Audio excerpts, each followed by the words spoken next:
Hello. Now here's something a little more different from our usual programme and format, which I simply must share with you.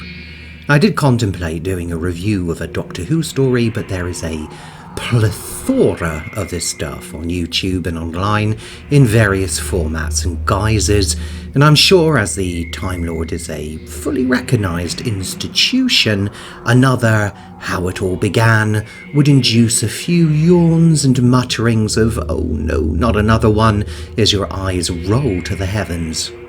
Although we, as Whovians, like documentaries about the Gallifreyan Wanderer, just in case we learn something new, I really could not top what has already gone before it. There's some great stuff on YouTube if you have a dig about. Some mentions are worthy of note. Check out Clever Dick's channel. This is a superbly put together documentary saga covering all the Doctors. I for one can't wait until the new Who series is covered, as it will fill in a fair few gaps of when I turned my back on the show when it became a children's programme again, and a crashing disappointment. Another gent is Josh Snares, very passionate about the subject, and his channel features a season-by-season breakdown of missing episodes, how they went missing in the first place, where they were exported to, the dates they were most likely junked, and where they might be holidaying. If you have stumbled upon my site first time around, and this craves your thirst for learning more, subscribe to these guys' channels. They are some of the best, combining meticulous and fascinating research and are very well orchestrated indeed. For pure hilarity, check out Cody W1's site. Their stance on the Whoniverse is short and sweet, but if you're on a downer, this channel can bring great mirth and is excellently acerbic at times. Just a few honourable mentions there. Oh, and before I forget, one more thing to keep an ear or eye on is that of Beer Mat Productions, who produce their own fan stories based on Doctor Who's classic era, mainly focusing on the early Pertwee years and featuring tales of Unit. This is worth a bedtime listen and goes down very well with a cup of Horlicks. Some is narrated by yours truly, don't you know? All these guys inspired me to do this blog, as well as friends, and I would like to thank them for their inspiration. What I have decided to do here is to hark back to a top 20 of my favourite Doctor Who stories. All of these are classic Who yarns from the halcyon days of the Time Lord's incarnation. Now, earliest memories. Now, I started watching Doctor Who with Destiny of the Daleks in 1979. I can mainly recall Nightmare of Eden, but I think one of the things that sticks out for me in Destiny of the Daleks was when the Daleks came crashing in and were going to attack Romana. And I suppose Nightmare of Eden, when I was watching that, it was so colourful to me. Quite how I came across it is beyond me, but I recall sitting in front of the television absolutely mesmerised by this show. I was awfully glad that I did stumble across it. After being bullied at school, Doctor Who and I became the best of friends. The Doctor offered me pure escapism and a safety net.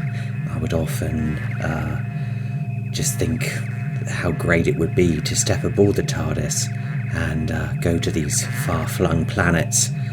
Anyway, I was another viewing statistic in the schedules, but the Doctor took me on journeys around the universe and provided 25 minutes of eschew from the horrors that were causing me nightmares after being bullied in the playground, and on my way home and on a daily basis.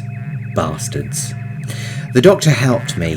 Yes, he really did, as did all the movies and the retro television that form the basis of Look, Look and Look Again, so you can see how the passion is reflected in these programmes that I adore sharing with you. It must be said that a neighbour called Bruce had a motorised satellite dish a few doors down from me, It was the talk of the street, I recall, not to mention the noise it made when it moved, scaring the bejesus out of people as they used the cutway to get to the main street where I live. And in about 1987, I would, every Saturday or Sunday, toddle off down to his house and be in awe at the Tom Baker stories, and couldn't at that age understand why the old series was so good in comparison to the McCoy era that we had currently transmitted. This was a time when we were on the cusp of video releases, and the ones available at the time were very paltry and, alas, cut. The BBC favoured cutting the credits and cliffhangers in some cases, and the BBFC cut some of the scenes. Spearhead from Space omitted the scene where the unit troop crashes his jeep and there was a smidgen of blood that can be seen on the windscreen. Talons of Weng Cheng didn't fare any better, as when it was originally released on VHS video, it omitted the coolie attacks. The scene featuring the nunchuckers were completely omitted thanks to the censor, and Terror of the Zygons trimmed the pitchfork attack on Sarah Jane, despite these being shown initially on the BBC in a tea time Saturday slot when it was originally screened. Go figure. The channel which showed gems from the Hinchcliffe and Holmes era, which could only be obtained at the time from a motorised satellite dish system, was a channel called Super Channel.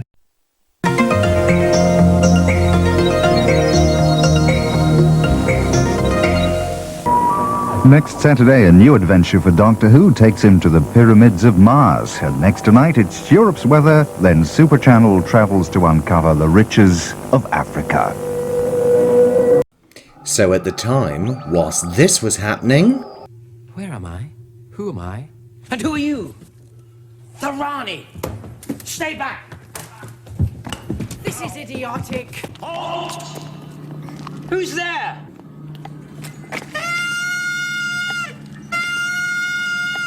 Surprise! Surprise! Welcome, friends! 1,000 welcomes! Funny way to welcome your friends.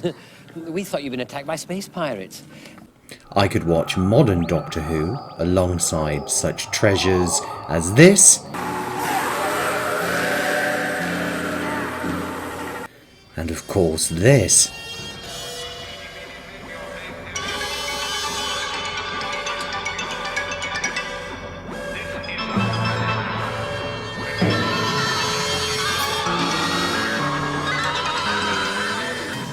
I can even remember very fondly on Christmas Day in 1990, the feature-length Doctor Who editions were being screened on Super Channel, where they messed around with the opening titles.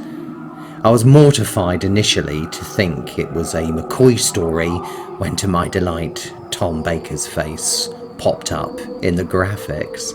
I was also lucky because I had the videos to watch again and again. Mum and Dad had bought me for Christmas and birthdays, and they got me the VHS video cassette of Revenge of the Cybermen, which I still have, and The Seeds of Death, so I could revisit some yarns, which then led to my collection of VHS videos with the BBC releases that began to become regularly, that I managed to purchase and save up for, where I used to go into our local Woolworths and buy them where I lived. I used to scrimp and save and head there with eager anticipation of the current releases. It was, looking back at it, awesome times. Desperate to see the classic show, I even had a blank tape where I could record anything and everything about my Time Lord friend.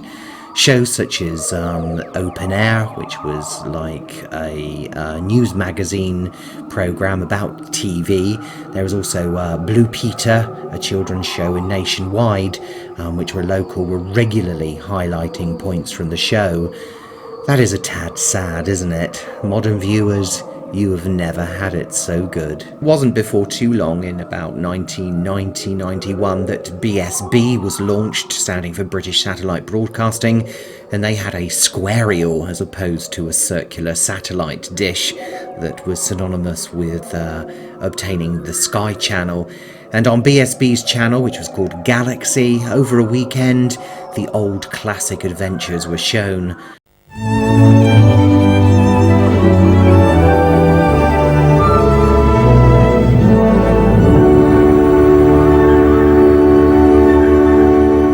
Hartnell and Troughton, as they were meant to be seen in crisp, clear definition, well, compared to the nth generation that I had previously, this was an absolute godsend. Then, of course, UK Gold came along and screened the Hartnell and Troughton stories again, although the endings were hacked. All the existing Doctor Who's, right from Hartnell to McCoy, until, unfortunately, UK Gold went shite. Alas, I don't aim to review the modern Doctor Who, as I don't believe I have seen these stories numerous times to know or to evaluate the stories with as much gravitas as a classic show, and it still really hasn't captured my imagination like the good old days, but I am no longer that bruised and battered child anymore. However, in true look again style, I present my top 20 marvels of Doctor Who. Some of you may agree, and some of you may not. Some of you may think, why hasn't he included this, that or the other? But these are the stories that I love, or simply because they are to me the cream of the crop. They are not in any particular achievement hierarchical, up until we get to my top 5 at least. I hope you enjoy them as much as I did, and still do. Let's start off with number 20. Number 20 sees The Keys of Marsinus. This is an upbeat romp featuring the Vords, and where the cast and crew get plunged into a smorgasbord of weekly perils. I love the pure escapism of the story, and the freelance way the adventure unfolds. I fondly remember this when it was screened, and I saw it the first time on BSB on their Galaxy channel as part of their Doctor Who weekend in September 1990. I even skived off work when that happened. Well, it wasn't so much work, I was working in a bingo hall, so I pulled a sickie in order that I could stay the whole weekend on Saturday and Sunday to watch it. They were great times. At number 19, City of Death. Oozes class, this tale, with Julian Glover as the perfect foil. I remember referring to Scaroth as the Seaweed Man when I was a little boy and I first saw this episode, until I was old enough to really understand who he was. I adore Glover's reaction to this cliffhanger, where he does not have to say anything, as his acting ability alone hammers home the superiority of his character alongside pure villainy. Just look at that haughty facial expression, and possibly the Doctor and Romana's finest moment. Number 18 sees Vengeance on Varos. Now, not all Colin Baker stories were ostentatious idiocy. In its controversial 1985 yarn, where Colin Baker's Doctor began to grow, the main hysteria affecting the public was the infamous video nasty hysterics. Check out last season's Look again for that. Varos is a surprisingly dark tale, despite the noticeably neon brashness. This is very kid-old for the 1980s, where things were starting to dumb down considerably, and sparked controversy, and introduced us all to the villain of the era, called Sil. This is most wonderful entertainment. At number 17, Terry Nation brought us the Android Invasion. Now, I understand it's not high on many Whovians' list, but I love this in the way it harks back to the 1950s and early 1960s paranoia invasion tales. Refer to the Earth Dies Screaming and Invasion of the Body Snatchers, for example. I feel the simple and straightforward yarn needs reappraisal, especially for Elizabeth Sladen and Tom Baker's performances alone. An often overlooked portion of fantasy suppressed by the power of the other stories in this season where it was sandwiched. Number 16, and I'm grinning here, is The Web Planet. Pure pantomime. People slate this story. I find it absolutely hilarious to view, and quite entertaining, and a brave attempt at making the otherworldly on the cheap, like smearing Vaseline on the lens to give it that ethereal landscape. The Menoptera are gems, especially with their twitchy insect movements, with a variety of Vortisian monsters as well. The Web Planet reminds me of a kind of ballet on LSD, and never fails to bring a smile to my face. I also know someone who looks like the Menoptera. I think it must be his nose. But they have no wings, so most things will take them 2 hours. Unintentionally hilarious stuff, and possibly one of the most bizarre of Hartnell's adventures, if not of most of classic Doctor Who. You won't get much more left field than this. Even the music used was pure 60s avant-garde, courtesy of the Bachet brothers, known collaboratively as Les Structures Sonores, with instruments created by the musicians that could have been found on Vortis itself. Special mention has to go to Rosalinda Winter's character of Vrestin, Cyril with her off-kilter pronunciations. The animus, it grew like a fungus. Outre, outre. The animus. At that time, the carcinome appeared, grew like a fungus. Ah, number 15, Spearhead from Space. Now this is where things get pure kidult. This is where Doctor Who truly matures, aiming towards a solely teenage age group. I lament that all of Season 7 wasn't shot on film. It gives it a whole sort of ITC feel to the whole shebang.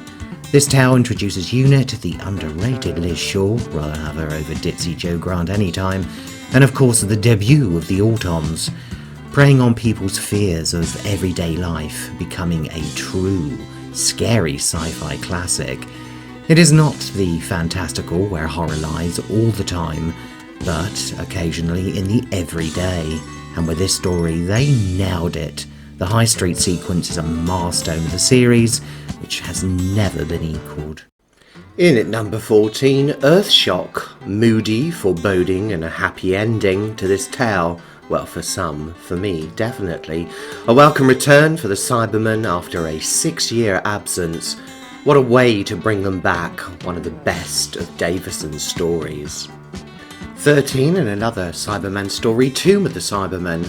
A Doctor Who story once lost that was, when it was found in 1992, lives up to its reputation.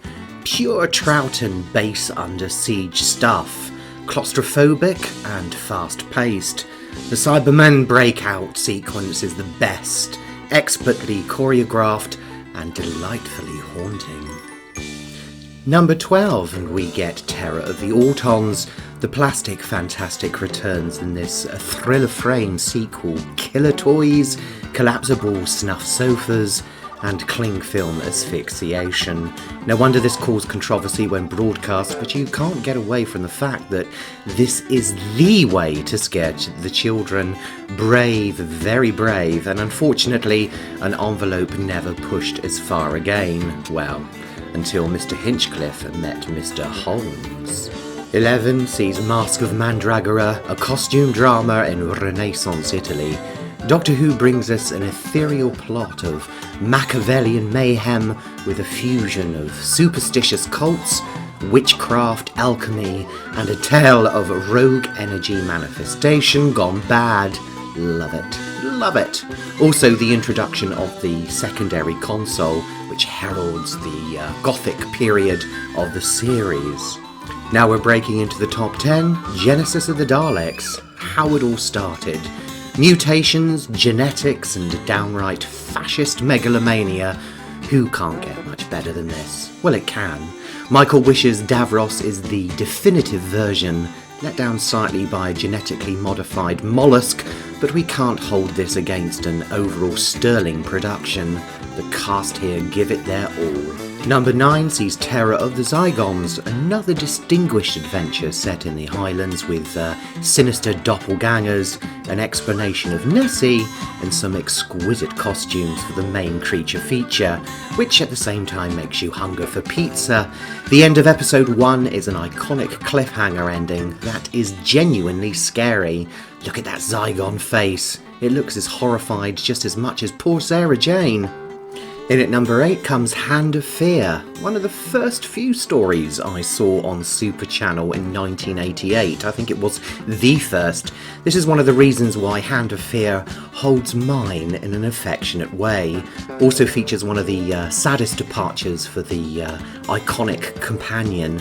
So much terror fills a screen at the end of one of the episodes, courtesy of decent prosthetics and Tupperware.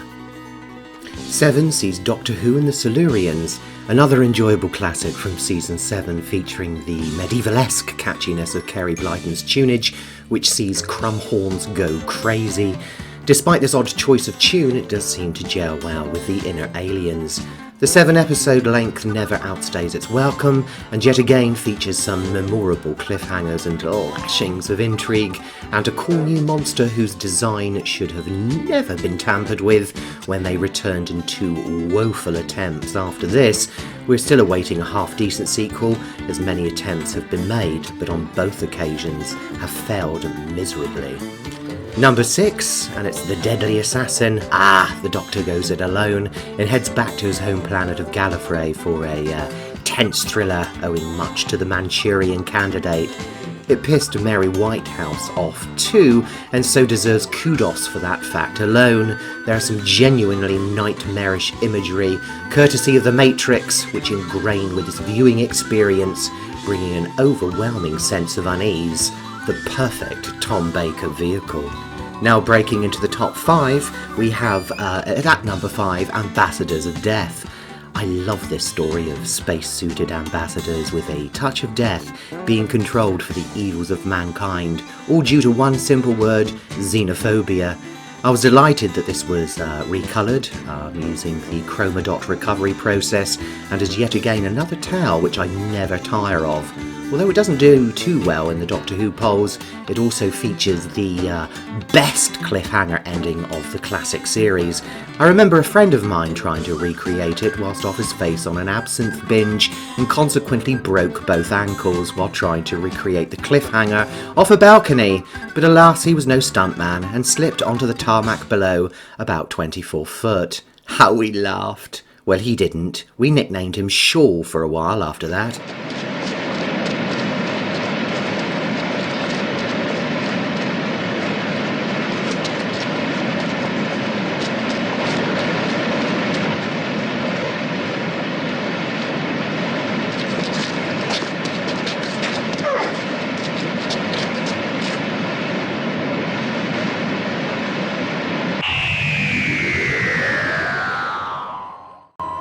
Number 4 sees Pyramids of Mars, a true classic where Doctor Who gets into bed with all things Hammer horror and ups a grotesque.